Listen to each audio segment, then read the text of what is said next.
Assalamualaikum warahmatullahi wabarakatuh. Sahabat Quran, dimanapun Anda berada, kita lanjutkan pelajaran kita dalam Quantum Reading Quran. Belajar mudah, cepat, menyenangkan, membaca Al-Quran secara tartil. Berikutnya di prinsip yang ketiga, kita akan pelajari bagaimana cara membaca ayat-ayat gharibah dalam Al-Quran. Ingat, di awal sudah saya sampaikan bahwa ayat gharibah adalah ayat-ayat asing, ayat-ayat yang memerlukan cara khusus dalam membacanya. Hal pertama dalam Al-Quran yang berkaitan dengan ayat-ayat gharibah adalah huruf muqatta'ah, yaitu surat yang seringkali kita temui diawali dengan ayat yang terdiri dari rangkaian huruf yang hanya Allah Subhanahu wa ta'ala lah yang tahu apa maknanya. Seperti dalam surat Al-Baqarah ayat pertama, Ali Imran ayat pertama, surat Yasin, dan lain sebagainya. Bagaimana cara kita membaca huruf muqatta'ah? Langkah pertama, lafalkan setiap huruf yang kita temui dalam ayat tersebut. Contoh, misalkan surat Al-Baqarah ayat pertama yang terdiri dari alif, lam, dan mim. Maka langkah pertama adalah sebutkan huruf demi hurufnya. Alif, lam, dan mim. Kemudian langkah kedua, panjangkan ketika kita menemukan ada huruf yang disertai dengan tanda bendera di atasnya. Contoh, lam, kemudian mim. Selanjutnya langkah yang ketiga, tahan suaranya ketika kita menemukan ada mim yang berwarna, atau ketika kita menemukan ada nun mati bertemu dengan huruf-huruf ikhfah. Contoh surat Al-Baqarah, alif, lam. Kenapa lamnya panjang? Karena di atasnya ada bendera. Kemudian masuk ke huruf mim, perhatikan mimnya diberi warna, tanda suara ditahan, tidak boleh tergesa-gesa. Lam. Setelah mimnya ditahan, kemudian mimnya dipanjangkan. Mim. Perhatikan lengkapnya. Alif, lam, mim. Demikian poin pertama dalam ayat gharibah, bagaimana kita melafalkan huruf-huruf muqatta'ah. Selanjutnya yang kedua, hamzah wasal. Hamzah wasal adalah hamzah yang hanya dibaca kalau posisinya berada di awal kalimat. Di dalam Al-Quran, hamzah wasal seringkali ditulis tanpa harokat, sehingga kemudian terkadang kita bingung, apakah dibaca A, dibaca I, atau dibaca U. Berikut saya sampaikan cara yang mudah bagaimana menentukan harokat pada hamzah wasal. Pertama, baca hamzah wasal dengan harokat A kalau hamzah wasal diikuti oleh huruf lam. Contoh, alhamdu. Perhatikan, bukan ulhamdu atau ilhamdu, tapi dibaca alhamdu. Yang kedua, ketika hamzah wasal tidak diikuti oleh huruf lam, maka baca dengan U. Kalau huruf pertama juga berharokat U. Contoh, ud'u. Sekali lagi perhatikan, dibaca tidak ad'u, tidak dibaca id'u, tapi ud'u. Kenapa dibaca ud'u? Pertama tidak ada lam, dan huruf hidup pertamanya adalah U. Nah, perhatikan, dikecualikan pada surat Al-Ahqaf ayat keempat. Ketika kita membaca surat Al-Ahqaf ayat keempat, tertulis seharusnya dibaca u'tuni. Tetapi Al-Ahqaf ayat 4 tidak dibaca u'tuni, tetapi dibaca ituni. Hamzah wasalnya dibaca dengan harokat kasrah dan kemudian diayunkan suaranya. Perhatikan, ituni. Tapi ini berlaku kalau kita membacanya di awal kata. Sementara kalau kita sambung dari ayat sebelumnya, maka dibaca seperti yang kita lihat dalam Al-Quran. Perhatikan contoh, Am lahum syirkum fis samawati tuni. Perhatikan, fis samawati tuni. Kalau di awal dibacanya ituni, seharusnya utuni, tapi ingat Al-Ahqaf ayat 4 dibacanya ituni. Ituni bi kitabim min qabli hadza. Demikian poin yang kedua dalam ayat gharibah. Kemudian yang ketiga, ada istilah nun wiqayah. Nun wiqayah ini adalah nun yang mesti dibaca dengan harokat kasrah ketika kita mendapatkan huruf yang berharokat tanwin bertemu dengan hamzah wasal. Tanwin yang seharusnya dibaca an, in, un ketika bertemu dengan hamzah wasal, maka dibaca bukan lagi an, in, un, tapi dibaca ani, uni, dan ini. Ban, bin, bun dibaca bani, buni, bini.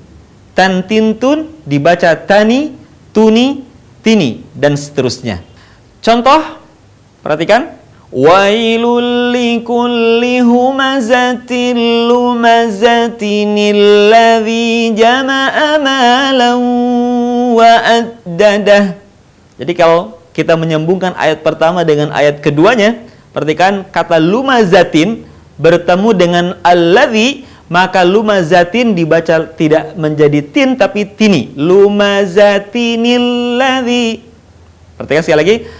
Wailul likulli humazatin lumazatinil ladzi jama'a malan wa addadah.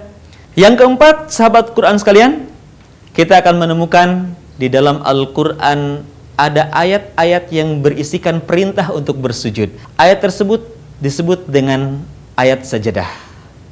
Kalau kita membaca salah satu di antara ayat sajadah, contoh misalkan di surat Al-Alaq ayat terakhir, kalla la tuti'hu wasjud waqtarib, maka selesai kita membaca waqtarib, disunnahkan untuk bersujud terlebih dahulu sebelum kita melanjutkan kepada ayat berikutnya, baik di dalam salat ataupun di luar salat. Apa yang kita lakukan saat bersujud? Baca doa. Apa doa yang kita baca? Sajada wajhiya lilladzi khalaqahu wa sawwarahu wa syaqqa sam'ahu wa basarahu bihaulihi wa quwwatihi fatabarakallahu ahsanul khaliqin. Sekali lagi, kalau kita menemukan ada ayat sajadah, ada 15 ayat sajadah dalam Al-Quran, maka disunnahkan terlebih dahulu untuk bersujud sebelum kita melanjutkan pada ayat berikutnya. Ayat sajadah dalam Al-Quran ditunjukkan dengan tanda seperti ini. Yang kelima, saktah. Saktah adalah berhenti sejenak saat kita membaca Al-Quran tanpa bernafas, sekedar 2 harokat. Di dalam Al-Quran, saktah terdapat pada 4 tempat. Pertama, ketika kita mau menyambung antara ayat pertama dengan ayat kedua dalam surat Al-Kahfi. Perhatikan contoh berikut. Walam yaj'al lahu iwaja. Berhenti sejenak, tahan nafasnya. Kemudian sambung dengan ayat berikutnya dengan menggunakan nafas yang sama. Perhatikan. Walam yaj'al lahu iwaja qayyima. Berikutnya yang keenam, ishmam. Ishmam adalah menampakkan dhammah yang terbuang dengan isyarat bibir. Sahabat Al-Quran, jadi ingat ketika kita membaca surat Yusuf masuk kepada ayat 11, kalimat la ta'manna sebetulnya ada dhammah yang terbuang. La ta'manuna. La ta'manuna, kata nu dalam ayat tersebut diidghamkan dengan na, tapi kemudian dhammahnya terbuang. Nah, dhammah yang terbuang itu ditampakkan dengan isyarat bibir yang disebut dengan ishmam. Perhatikan pembacaan ishmam dalam surat Yusuf ayat ke-11. Qalu ya abana ma laka la ta'manna ala Yusuf. Yang ketujuh adalah imalah. Imalah terdapat pada surat Hud ayat ke-41. Perhatikan, dalam ayat ke-41 surat Hud terdapat kata majraha. Dibaca imalah. Imalah adalah membaca harokat fathah dimiringkan ke kasrah. Majraha dibaca majreha. Perhatikan contoh lengkapnya. Wa qala rakabu fiha bismillahi majriha wa mursaha. Berikutnya yang ke-8 adalah tashil.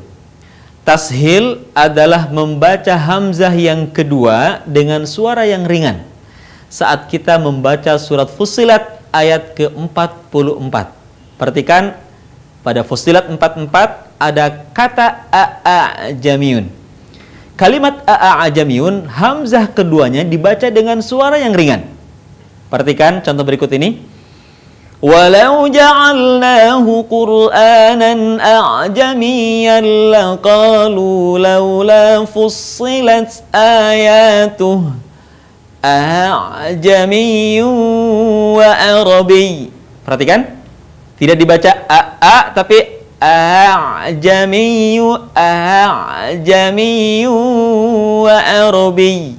Jadi a dibaca a'jamiyyu wa arabi. Sekali lagi perhatikan. Walau ja'alnahu Qur'anan a'jamiyyan laqalu laula fussilat ayatuhu a'jamiyyun wa arabi. Berikutnya yang ke-9 adalah naql.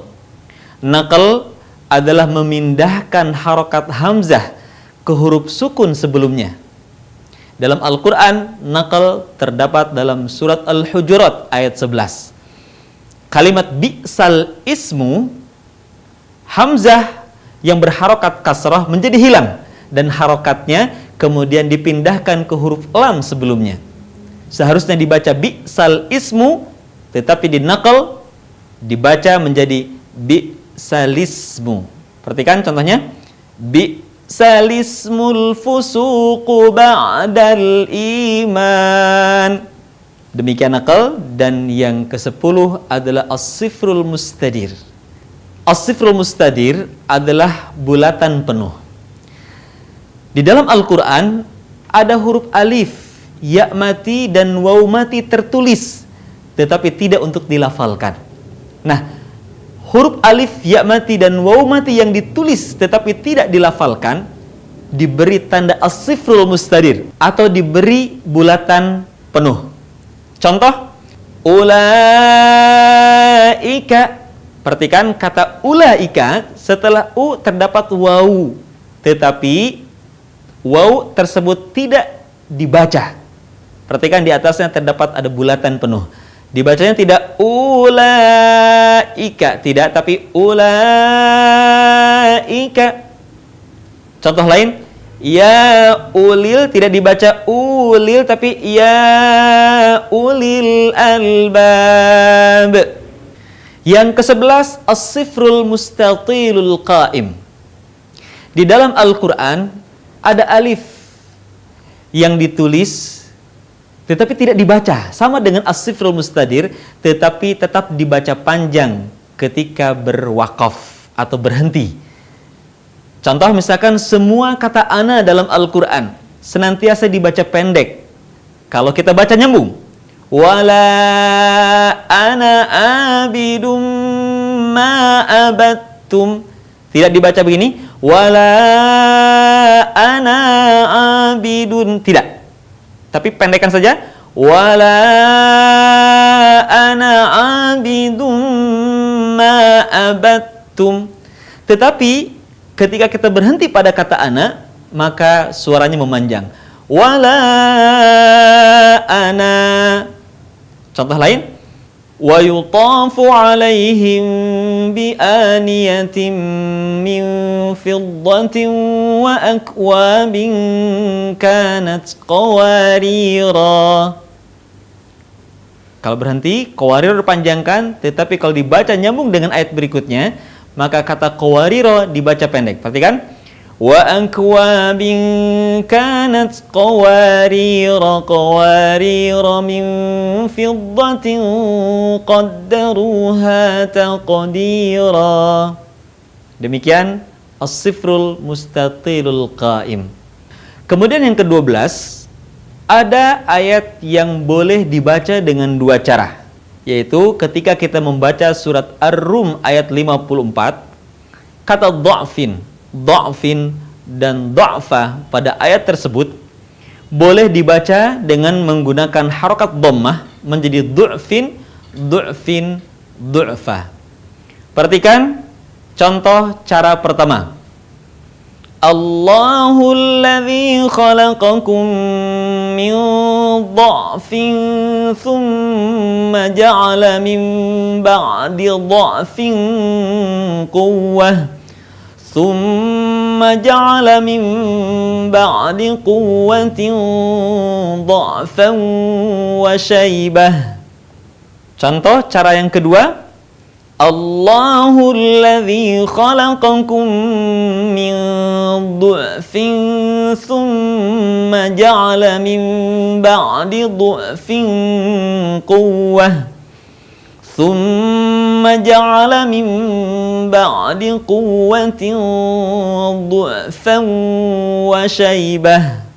Jadi perhatikan dha'fin, dha'fa dalam surat Ar-Rum 54 boleh dibaca dengan du'fin, du'fa dengan satu syarat konsisten. Kalau membacanya dengan dha' berharokat fathah maka semua dibaca fathah, dan ketika membacanya dengan harokat dhammah maka semuanya konsisten dibaca dengan dhammah. Yang terakhir, yang ke-13 adalah waqaf wal ibtidah. Bagian dari tartil membaca Al-Quran kita adalah memahami di mana kita harus berhenti dan dari mana kita harus memulai setelah kita berhenti, yang disebut dengan waqaf wal ibtidah. Hal ini penting kita kuasai, kita fahami. Kenapa? Walaupun bacaan Quran kita bagus, tetapi ketika kita salah dalam menjeda sebuah ayat, bisa jadi maknanya akan berubah. Seperti halnya dalam bahasa Indonesia, kalimat budi makan, kucing mati. Dengan wakaf atau jeda berhenti yang berbeda akan melahirkan makna yang berbeda pula. Budi makan, kucing mati. Budi makan kucing mati. Budi makan kucing mati. Tentunya tiga wakaf yang berbeda ini walaupun kalimatnya sama memiliki makna yang berlainan. Begitulah barangkali ilustrasi tentang pentingnya wakaf wal ibtidah. Ketika kita membaca Al-Quran saat salah dalam berwakaf, salah kita dalam berhenti, bisa jadi maknanya akan berubah. Oleh karena itu, sekali lagi, bagian dari tartil kita harus mengetahui di mana kita harus berhenti dan dari mana kita memulai setelah kita berhenti saat kita membaca Al-Quran. Berikut, saya sampaikan bagaimana cara atau kaidah praktis dalam berwakaf dan beribtidah ketika kita tidak memahami bahasa Al-Quran, bahasa Arab. Pertama, jadikan akhir ayat adalah menjadi patokan kita berhenti ketika membaca Al-Quran. Contoh, wal 'asr innal insana lafi khusr. Jadi berhentilah di akhir ayat, kemudian ibtidah atau memulainya kembali di ayat berikutnya. Wal 'asr innal insana lafi khusr illa alladhina amanu wa amilus salihati wa tawasaw bil haqqi wa tawasaw bis sabr. Jadi saat kita baca Al-Quran, berhentilah senantiasa di akhir ayat dan memulai kembali pada ayat berikutnya. Kemudian yang kedua, saat kita menemukan ayat yang panjang yang tidak mungkin kita berhenti dalam satu nafas, maka langkah yang kedua adalah ikuti tanda-tanda pemberhentian atau dikenal dengan tanda-tanda wakaf. Berhentilah di setiap tanda wakaf dan memulai kembali di ayat berikutnya. Kecuali satu tanda, yaitu lam alif yang memiliki makna mamnu' lil waqfi, dilarang berhenti. Perhatikan contoh berikut ini. Qulillahumma malikal mulki tu'til mulka man tasha' wa tanzi'ul mulka mimman tasha'. Berhenti, ada tanda waqaf, kemudian nyambung pada kalimat berikutnya. Wa tu'izzu man tasha' wa tudhillu man tasha' biyadikal khair innaka ala kulli syai'in qadir. Sampai kemudian kita berhenti di akhir ayat. Ini langkah yang kedua. Jadi sekali lagi, kalau kita menemukan ayat yang panjang yang nggak mungkin kita membacanya dalam satu nafas kita, maka ikuti tanda-tanda waqaf. Kecuali satu sekali lagi, yaitu lam alif yang memiliki arti mamnu'u lil waqfi, dilarang berhenti. Dan terakhir yang ketiga, saat kita menemukan ayat yang panjang, kemudian tanda waqaf juga tidak kita temukan, sementara nafas kita terbatas, nafas kita mau habis, maka langkah yang ketiga, berhentilah di akhir nafas. Contoh misalkan, jazaa'uhum inda rabbihim jannatu adnin tajri min tahtihal anhar. Berhenti pada kalimat tajri min tahtihal anhar bukan karena di situ adalah akhir ayat atau adanya tanda waqaf, tetapi berhenti pada kalimat tersebut karena memang habis nafas. Di dalam ilmu tajwid disebut dengan waqaf idtirari. Waqaf atau berhenti disebabkan karena ada satu kondisi darurat, yaitu diantaranya adalah habis nafas. Maka berhentilah di akhir nafas kita. Nah, ketika kita berhenti pada waqaf idtirari, waqaf dalam keadaan darurat, pertanyaannya adalah di mana kita memulai setelah kita berwakaf dalam keadaan darurat seperti habis nafas? Maka yang paling mudah adalah mengulang 1, 2, atau 3 kata sebelumnya. Yang penting tidak mengulang dari awal atau mengulang dari tengah-tengah kata. Dari mana kita tahu itu tengah-tengah kata atau bukan? Maka cara yang paling simpel adalah memulai dari huruf waw, fa, hatta, illa, min, dan kata-kata sambung yang lainnya. Contoh, jazaa'uhum inda rabbihim jannatu adnin tajri min tahtihal anhar. Kita ulang dari min. Min tahtihal anharu khalidina fiha abada. Ada tanda waqaf, maka kita berhenti. Kita lanjutkan pada kalimat berikutnya. Radhiyallahu anhum wa radu an. Dzalika liman khasyiya rabbah.